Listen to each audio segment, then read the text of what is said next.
I want to thank everyone for your time this morning and your willingness to share that time with me. It's a real honor to be able to speak to such an amazing group of people. Ken asked me to share some ideas regarding service that are not only the wellspring for the first 20, but also my daily determination between why I serve as a volunteer firefighter. Where my life of service begins. Where it begins is also the mantra for the first 20. The name the first 20 comes from the notion that in the fire service, the dynamic and chaotic first 20 minutes of a fire are perhaps the most important.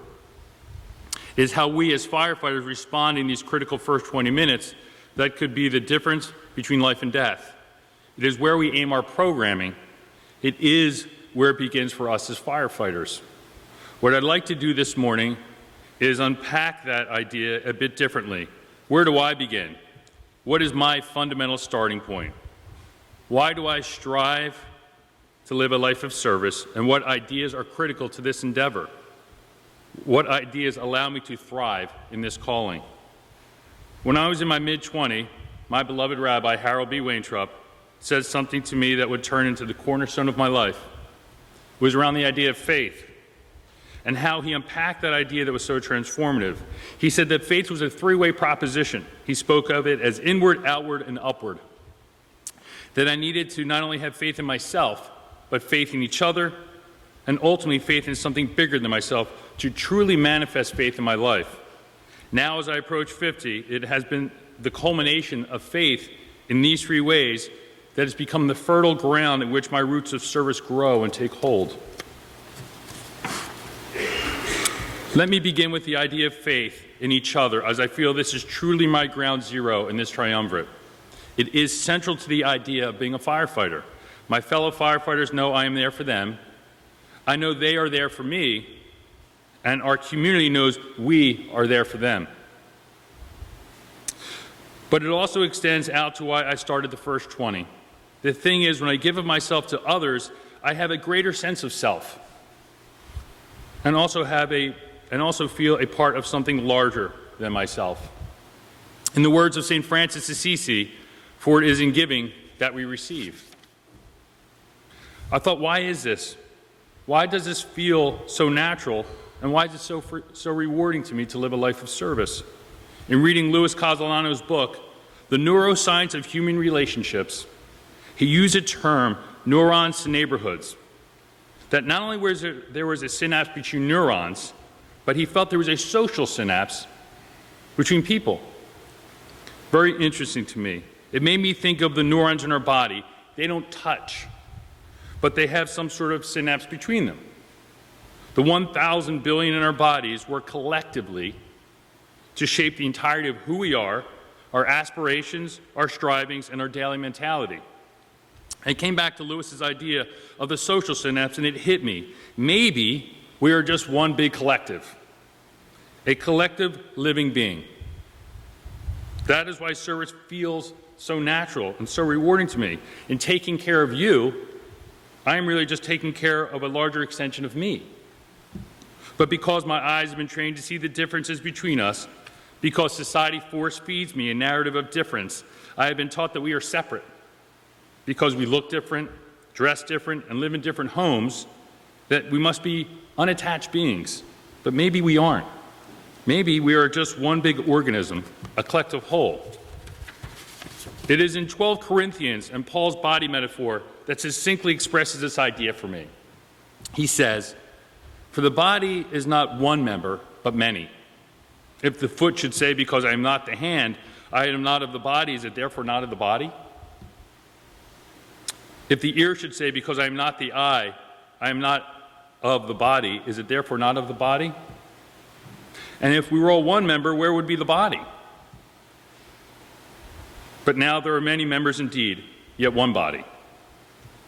And the eye cannot say to the hand, I need not thy help, nor again the head to the feet, I have no need of you. And if one member suffer, all members suffer with it. Or if one member be honored, all members rejoice with it." The idea of us being interconnected really solidified for me a few years ago. In 2014, I was appointed the subject matter expert for the development of the United States Air Force's Firefighter Fitness and Wellness Program for its 11,000 firefighters. In the documentation I was given from the Air Force, I came across Department of Defense Directive 1010.10, issued August 22nd of 2003. It was on health promotion and disease prevention, and it states, this directive acknowledges individual health status is greatly dependent upon family and community health, and community health is intensely affected by the collective behaviors, attitudes, knowledge, and beliefs of community members.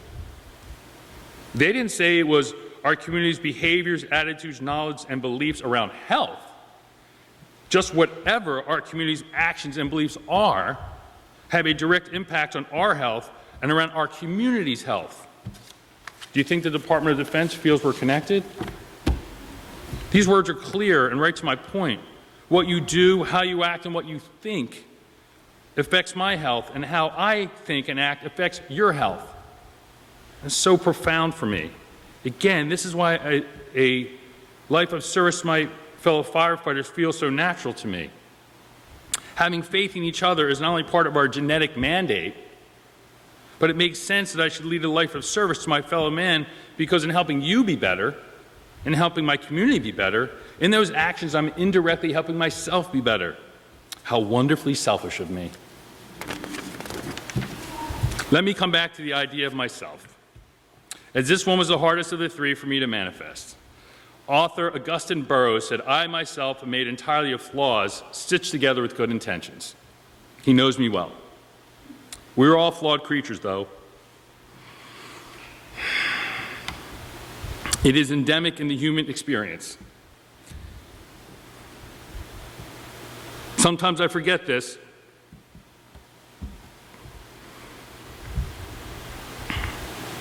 And I can make things harder on myself than they need be. Author Neil Gaiman hauntingly stated, I think hell is something you carry around with you, not somewhere you go. I find it easier to have faith in other people than in myself, but in order for us to be strong in service, we must be comfortable in our own skin. This is where the idea of compassion comes in. And having compassion for those around me, I find it a bit easier to have some compassion for myself. And acknowledging what it is to be human with our flaws in others, I find a peace with those flaws in myself. Buddhist Pema Chodron expressed this idea eloquently when she said, compassion is not a relationship between the healer and the wounded. It is a relationship between equals. Only when we know our own darkness well can we be present with the darkness of others. Compassion becomes real when we recognize our shared humanity. But it is theologian Paul Tillich that hammers it home for me. He says, faith is the character of accepting acceptance. It is faith that allows grace to do its work. Faith, he continues, is the courage to accept the acceptance of the unacceptable, namely oneself. Tillich knows that it begins with the courage of having faith in yourself. Bumps, bruises, flaws, and all. And recognizing the very same struggle in others. For me, once I acknowledge this, I can turn myself towards just action. This brings me to the last part of faith, the upward part, that faith in something larger than myself. It is here that I turn towards the great country in which I live, America. It seems an unpopular choice these days, but it is my operating system. It is our operating system. And it too is not perfect. But I see it the way JFK did when he so perfectly stated, there is nothing wrong with America which cannot be fixed with what's right with America. America is an idea that is never finished, never final. Scholar Vartan Gregorian wisely said, America is not an actuality, but more of a potentiality. He understands that it is always growing and changing, and we are the ones who can facilitate that growth and those changes. The workers' rights movement, the civil rights movement, the women's rights movement, they're all proof of this concept, but we have a long way to go. A key in this way forward is understanding that America is an audience participation number. It demands actions from all of us from all of its citizens to facilitate growth and change. What I love about the idea of America is that through the action of service, I'm not only making those around me better, I'm making America better. And in that indirect way, again, I'm making myself better. You can see that it's always about me. There are two final thoughts around action that moves faith forward. First, we must always remember that faith is not a prognostication, it's an orientation of the Spirit. The fire service and those in it saved my life.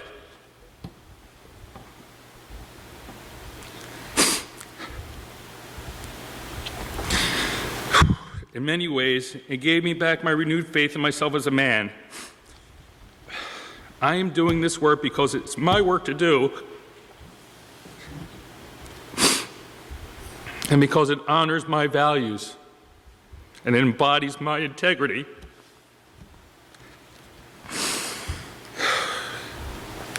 It is a long-term commitment that is not tied to any outcome. Dr. Martin Luther King expressed this best when he said, "Even if I knew tomorrow the world would go to pieces, I would still plant my apple tree." If more people did not tie themselves to outcome but to right action, the world would turn overnight. Second and lastly, we must always remember that failure is part of the process of growing. A Zen master is asked, "What is the secret to your happiness?" and replies, "It is the wholehearted and unrestricted cooperation with the unavoidable." Failure is not a roadblock to growth, but rather an unavoidable, vital part of the growing process, part of a life of action, part of a life of service. It is why I chose the reading by J.K. Rowling, because I love how she stated about rock bottom being the solid foundation upon which she built the rest of her life. What a great metaphor.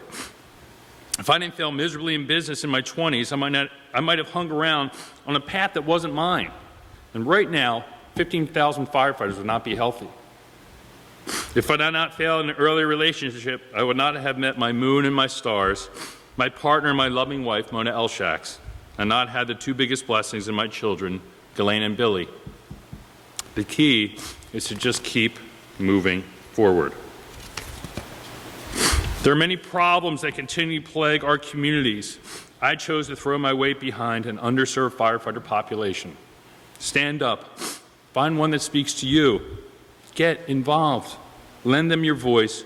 Lend them your hands. Lend them your company. Our country and our community needs you.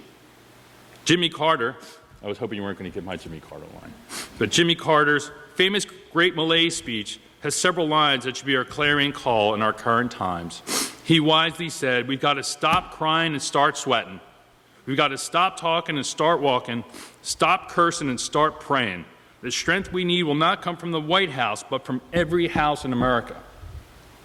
So how do we start making the change we need to move our country, our communities, and ourselves forward? Where does it begin? It begins with the idea of faith, which sets us to purpose. It begins with the idea of service, which is part of our genetic makeup. But ultimately, and most importantly, for it all to work, it begins with you. I'm Dave Wurtzel, and I approve this message. Thank you very much.